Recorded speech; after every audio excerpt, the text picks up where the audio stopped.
শ্রীকান্ত দাসের স্মৃতির প্রতি আমার গভীর শ্রদ্ধা নিবেদন করছি। বীর মুক্তিযোদ্ধা শিল্পী সংগ্রামী শ্রীকান্ত দাস। আর আমরা বেশি দিন কাছে থেকে কাউকে বলতে পারবো না যে ইনি বীর মুক্তিযোদ্ধা। তো আজকে আমাদের এখানে দুইজন বীর মুক্তিযোদ্ধা বসা আছেন, তাদের প্রতি শ্রদ্ধা জানাচ্ছি, স্যালিউট জানাচ্ছি। Hello viewers, welcome to my channel Zohra's lifestyle in Canada. আজ 19 নভেম্বর। আজীবন ত্যাগব্রতী বিপ্লবী গণসঙ্গীত শিল্পী, মুক্তিযোদ্ধা ও মুক্তিযুদ্ধের সংগঠক, আজীবন কমিউনিস্ট শিল্পী সংগ্রামী এবং মরণোত্তর দেহদানকারী কমরেড শ্রীকান্ত দাসের 15তম মহান প্রয়াণ দিবস। এই উপলক্ষে মঙ্গলবার বিকেল 5টায় কানাডার মন্ট্রিয়লে ক্যাফে রয়্যাল রেস্টুরেন্টে এক আলোচনা সভা অনুষ্ঠিত হয়। স্মরণসভার শুরুতে 1 মিনিট দাঁড়িয়ে নীরবতা পালনের মাধ্যমে কমরেড শ্রীকান্ত দাসের স্মরণে শ্রদ্ধা নিবেদন করেন উপস্থিত সবাই। এতে মন্ট্রিয়লের সামাজিক, রাজনৈতিক, সাংস্কৃতিক অঙ্গন সহ সর্বস্তরের মানুষ উপস্থিত ছিলেন। জান্নাত ইসলাম তুষ্টির সঞ্চালনায় অনুষ্ঠানের আয়োজক এবং মুখ্য আলোচক হিসেবে মুক্তিযুদ্ধ গবেষক ও লেখক তাজুল মোহাম্মদ জানান, শিল্পী সংগ্রামী কমরেড শ্রীকান্ত দাস ছিলেন আপাদমস্তক ভিন্ন ধাঁচের একজন মানুষ। সেই সঙ্গে কমরেড শ্রীকান্ত দাসের সাধারণ পরিচিতি পর্ব তুলে ধরেন তিনি। তিনি একেবারে ছোটবেলা থেকে একজন প্রতিবাদী, একজন এই যে তখন ছিল জমিদারি আমল, জমিদারদের অত্যাচারের বিরুদ্ধে একজন প্রতিবাদী লোক এবং আন্দোলন সংগ্রামে তখন থেকেই সম্পৃক্ত হয়েছিলেন। কৃষকদের সংগঠিত করে গ্রামে গ্রামে ঘুরে কৃষকদের সংগঠিত করেছিলেন এবং কৃষক সমিতি গঠন করেছিলেন। আজীবন তিনি কৃষক সমিতির একজন নেতা হিসেবে, যে কত বড় নেতা, কোন পদে ছিলেন, এই সভাপতি ছিলেন না সেক্রেটারি ছিলেন না সদস্য ছিলেন, ওইটা তার কাছে বড় ছিল না। তিনি কখনো কোনো পদ পদবি গ্রহণ করতেন না। তিনি ছিলেন জনগণের নেতা। তিনি কৃষক সমিতি করেছেন, কমিউনিস্ট পার্টি করেছেন, সব ক্ষেত্রেই তিনি জনতার সাথে ছিলেন, জনতার সম্পৃক্ততা ছিল এবং যেখানে অন্যায় সেখানেই তিনি ছিলেন। এই যে সংগ্রামী লোকটা, এবং তিনি মুক্তিযুদ্ধের একজন বীর মুক্তিযোদ্ধা। আজকে আমাদের দাদার বাবা, তো আমি মনে করি যে দাদারই প্রথমে কিছু বলা উচিত। আজকে ওনার মৃত্যুবার্ষিকী, তো আমি যেটা দোয়া করি ওনার বিদেহী আত্মা যেখানেই থাকুক অনেক শান্তিতে থাকুক। তবে দুঃখ এটাই যে ওনারা অনেক কষ্ট করে আমাদের দেশটা স্বাধীন করে দিয়ে গেছেন, কিন্তু আমরা কি সেই স্বাধীনতা, সার্বভৌমত্ব এখন রক্ষা করতে পারছি? এখন কি হচ্ছে আমাদের দেশে? তো আজকে আমরা একত্রিত হয়েছি ওনাকে স্মরণ করার জন্য।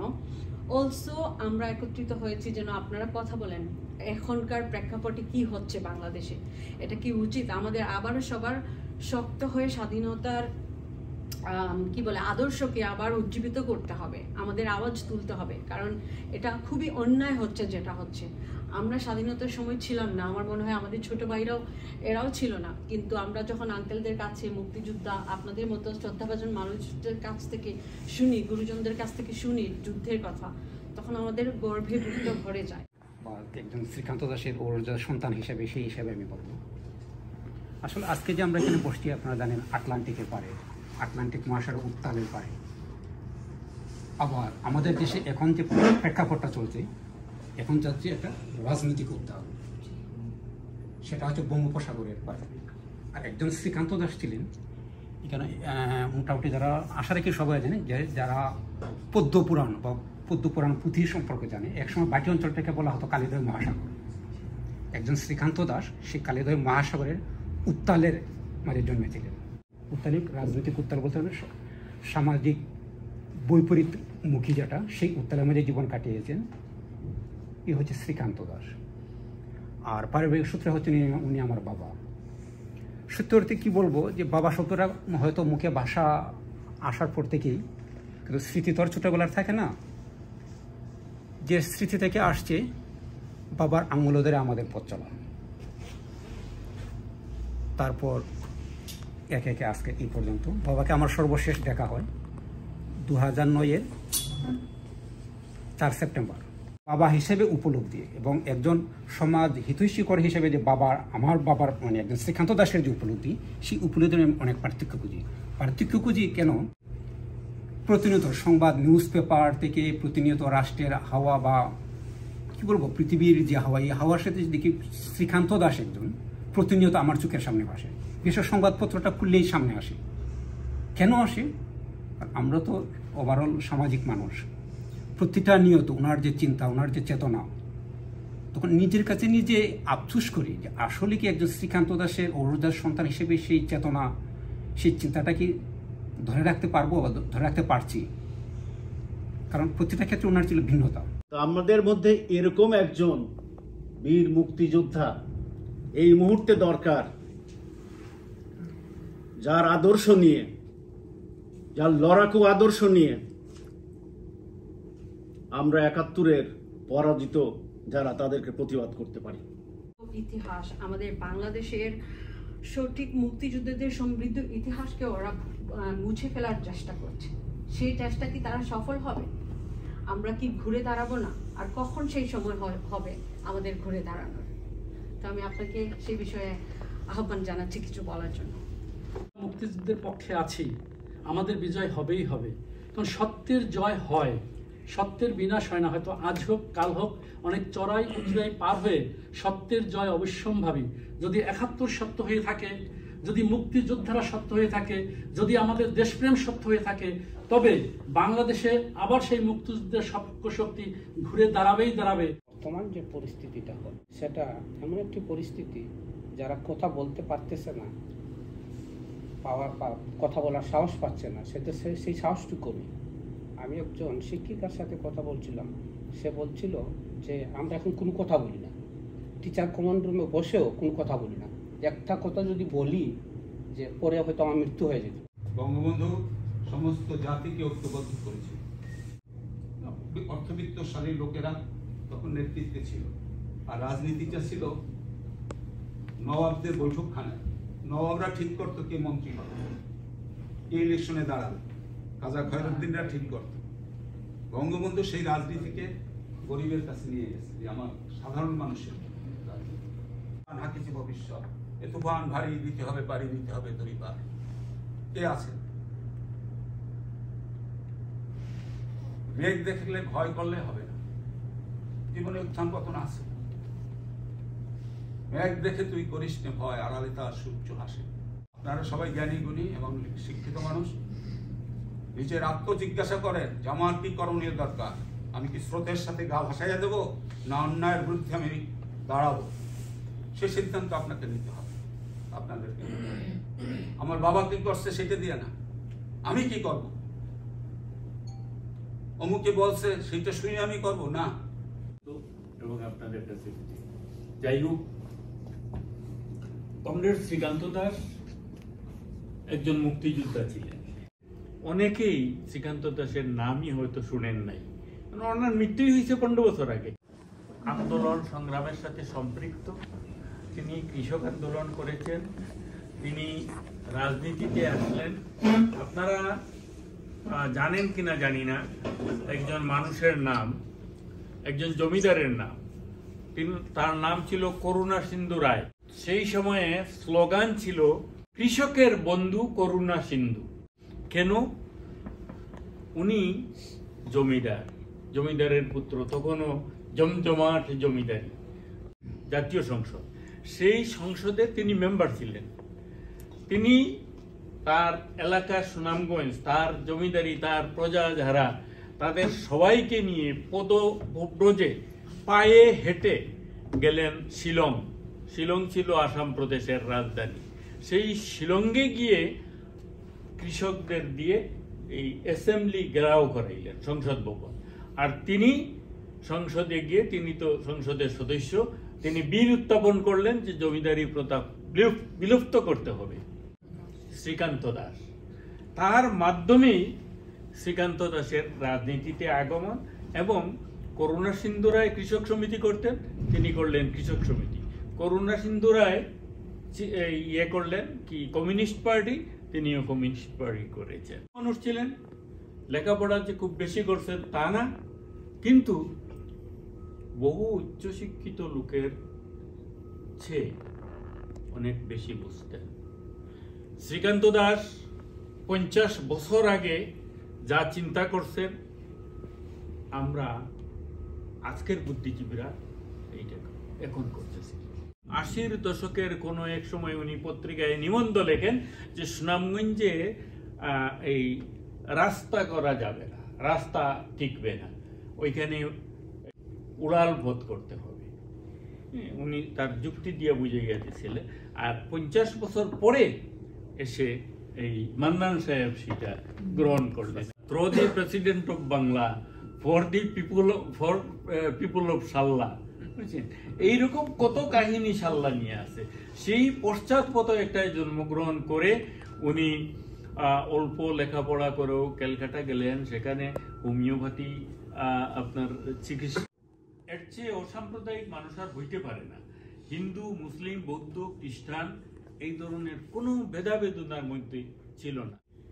আমরা মুক্তিযুদ্ধ করেছিলাম কিসের ভিত্তিতে? 4 স্তম্ভের ভিত্তিতে। আমাদের দেশ হবে একটা গণতান্ত্রিক দেশ, একটা অসাম্প্রদায়িক দেশ। আমরা জানতাম এবং এটা বহু দেশ স্বীকার করে যে বাংলাদেশের 72-এর যে সংবিধান, সেইটা বিশ্বের সবচেয়ে গণতান্ত্রিক সংবিধান, বিশ্বের সবচেয়ে এই লিবারেল সংবিধান। আজকে সেই সংবিধান থাকবে না। তো সেই সংবিধান থাকবে না, তারা নতুন করে সংবিধান লিখবে। কে লিখবে সংবিধান? একটা সংবিধান প্রণয়ন করতে হলে সংবিধান বিশেষজ্ঞর দরকার। আপনারা জানেন যে 72 সালে যে সংবিধান রচনা করা হয়েছিল, সেই সংবিধান প্রণয়ন কমিটির আহ্বায়ক ছিলেন ডক্টর কামাল হোসেন। আর কারা ছিলেন? Barrister Amirul Islam, barrister Abdul Muntakim Chowdhury. তারা সংবিধান বিশেষজ্ঞ। জুলাইয়ের অগাস্টের ঘটনা, নতুন সরকার হইল, সেই নতুন সরকারের পরে বলা হইল সংবিধান নতুন করে লেখা হবে। তখন ওইটার চেয়ারম্যান করা হইল ব্যারিস্টার স্বাধীন মালিক। উনি দায়িত্ব নিয়ে পরে বললেন যে সংবিধান নতুন করে লেখা হবে, এইটার কোনোই প্রয়োজন নেই। ওইটা সংস্কার করতে পারেন, ওইটার সংযোজন বিয়োজন করতে পারেন। বাংলাদেশের যে আমাদের গর্ব করার যত জিনিস সবই তো ধ্বংস করে দিয়েছো। চিহ্নিত করো, তাদের বিরুদ্ধে অভিযোগ দায়ের করো, বিচার হোক, তাদের যদি জেল ফাঁসি হবে, চাকরি যাবে, কেউ তো তোমাদেরকে বাধা দিবে না। সব মানুষ, দেশের প্রত্যেকটা মানুষ সাপোর্ট করবে। একজন শিক্ষককে জোর করে পদত্যাগ করানো, তার গায়ে হাত তোলা, একজন শিক্ষিকাকে নিয়ে টানাটানি করা, হ্যাঁ, স্বাধীনতা যদি দ্বিতীয়বার হয় তাইলে তৃতীয়বারও হবে। আর এইটা তো কথা না, স্বাধীন একবারই হয়, 2বার হয় না। ছাত্র, কৃষক, শ্রমিক, জনতা, সমাজ, স্কুল, কলেজ, বিশ্ববিদ্যালয় সমস্ত কিছুই ছিল তার চারণক্ষেত্র। তিনি বাংলাদেশ চষে বেড়েছেন। তিনি ভাটি এলাকার মানুষের অন্তরের কথা জানার জন্য চেষ্টা করেছেন এবং সারা জীবন তিনি এই বাংলাদেশের জন্য চিন্তা করেছেন। সেই বাংলাদেশের জন্য তিনি যুদ্ধ করেছেন। অস্ত্র দিয়ে যুদ্ধ করেছেন, গান দিয়ে যুদ্ধ করেছেন, তার জ্ঞান দিয়ে যুদ্ধ করেছেন, তার শক্তি দিয়ে যুদ্ধ করেছেন, তার চেতনা দিয়ে যুদ্ধ করেছেন। এমন ভার্সেটাইল মানুষ বাংলাদেশে খুব কম আছে। আর এই স্মরণ সভায় আমরা আজকে এমন একটা সময় উপস্থিত হয়েছি যখন সবচেয়ে দুর্ভোগ বাংলাদেশের। দেশ বিলীন মানে আমরা আমাদের সর্বস্ব ত্যাগ করেছি। সেই বাংলাদেশ আজকে নষ্ট করে দিয়েছে। সেই বাংলাদেশ উল্টো পথে, যে পাকিস্তানের বিরুদ্ধে যুদ্ধ করে আমরা এই দেশ মুক্ত করেছিলাম, আর সেই পাকিস্তানে আবার ফিরে যাওয়ার উপক্রম হয়েছে।